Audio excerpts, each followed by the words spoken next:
Hi అండి, నమస్తే. Welcome to Vakratunda kitchen. ఈరోజు నేను ఈ వీడియోలో సాబ్దాన పునుగులు చేస్తున్నానండి.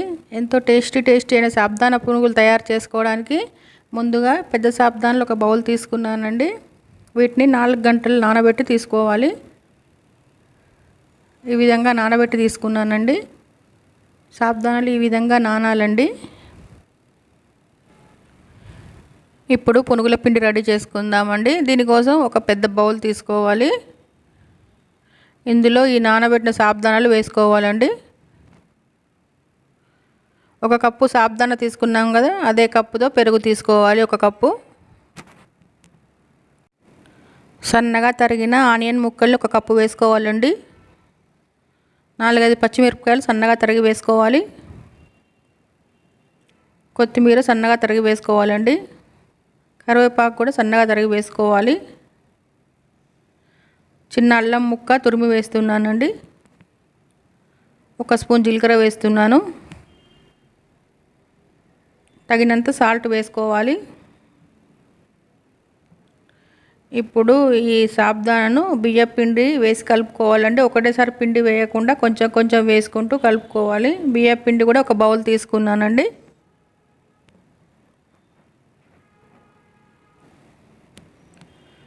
నాకు బియ్యం పిండి 1 బౌల్ పూర్తిగా పట్టిందండి.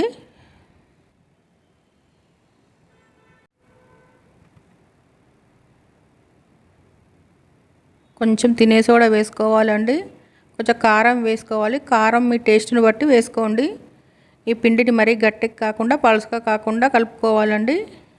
పిండి రెడీ అయిందండి. ఇప్పుడు వీటిని వేయించుకుందాము. స్టవ్ పై మూకుడు పెట్టుకొని ఆయిల్ వేసుకొని ఆయిల్ వేడైన తర్వాత వీటిని చిన్న చిన్న పునుగులు వేసుకోవాలండి. ఈ విధంగా వేసుకోవాలి. మీడియం ఫ్లేమ్ మీద వేయించుకోవాలండి.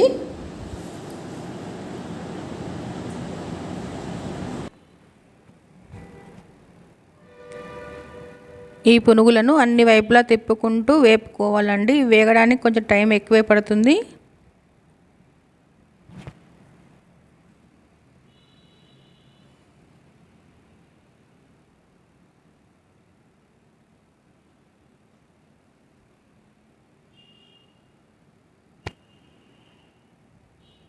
ఇలా ఎర్రగా వేగిన తర్వాత వీటిని టిష్యూ పేపర్పై తీసుకోవాలండి.